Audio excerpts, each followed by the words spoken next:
Sveiki kolegos! Šiandien turime gerą progą paragauti gerų dalykų ir pradėkim nuo antiena. Geras, senas, prancūziškas konfitas.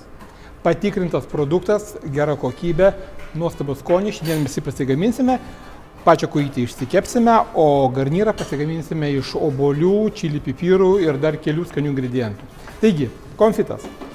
Kaip žinia, tai yra taukuose virtas ančių šlaunelės. Dabar mes turime skardoj, kad atsinešę namo galėtume tik tai išsiimti, tinkamai pasiruošti ir patiekti su garnyru. Lėkštutį turime vieną gražią šlaunį, kuri yra, kaip matote, su kauliuku, odele ir faktiškai yra jau paruošta. Mes ją dabar dėsime į skardelę ir į orkaitę.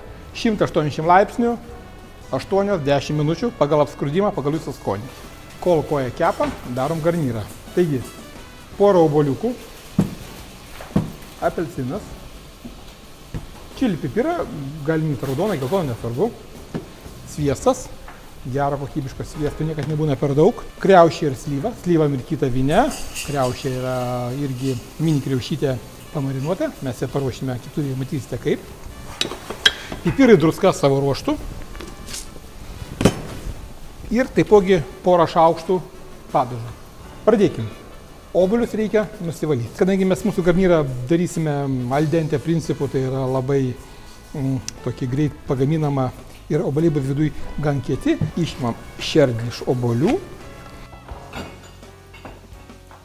Įkaitinam keptuvę.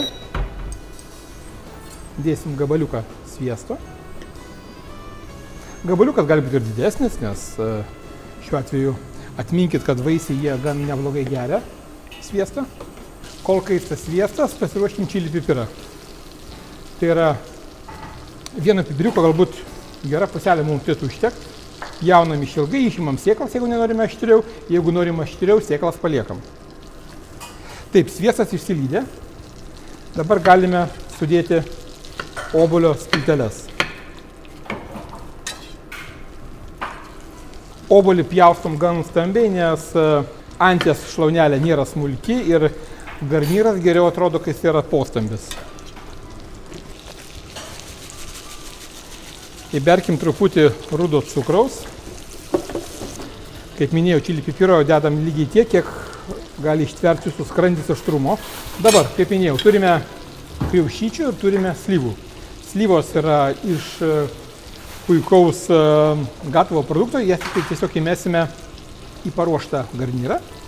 O kriaušės reikia perpilti pusiau ir truputį patroškinti. Maža forma, su skoniu, išlaiko karštį. Puiku. Dabar taip, kadangi matot, obuoliai yra balti, kriaušė balta, pipirai duoda šiek tiek spalvos, kažko tai trūksta, įdėkime truputėlį čiobrelio, šviežio čiobrelio. Jeigu mums reikėtų tik tai aromato, mes dėtume čiobrelio šakelę į patį gaminį, po to išimtume. Dabar, kadangi mums reikia šiek tiek spalvos, mes čiobrelio šakelę išardysime ir nuimsim nuo jos lapelius. Kaip matote, labai lengvai daroma. Dabar į pabaigą obuoliai yra jau apkepę, kriaušytės yra apkepę, galim dėti slyvas.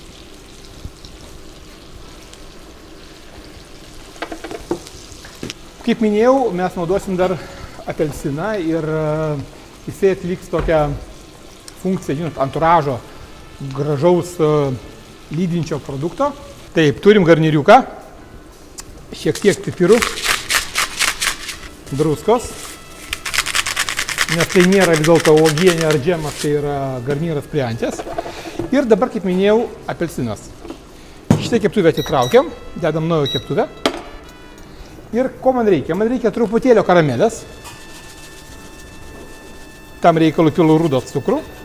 Ir kai jisai apsilydys, mes dėsime apelsiną į apačią. Ir matysite, kas gausis.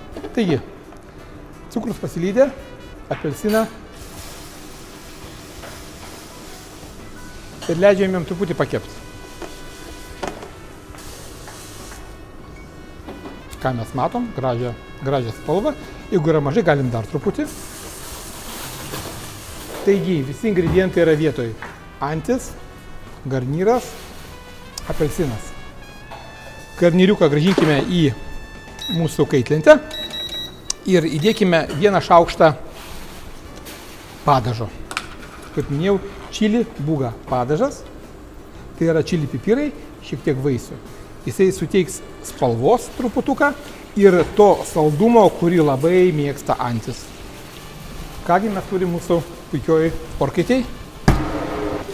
Babam!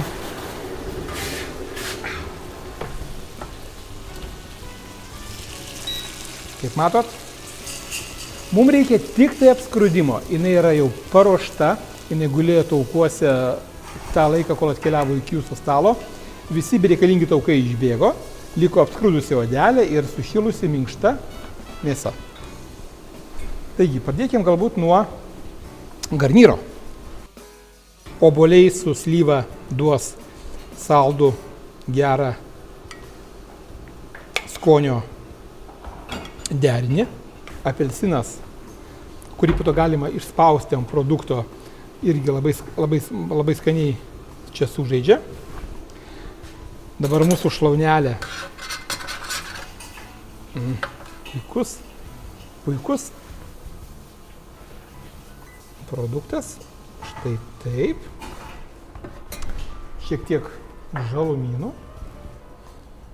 Štai taip. Na, žiūrėkit. Turime gerą, gražią antį, pagamintą per 10-12 minučių.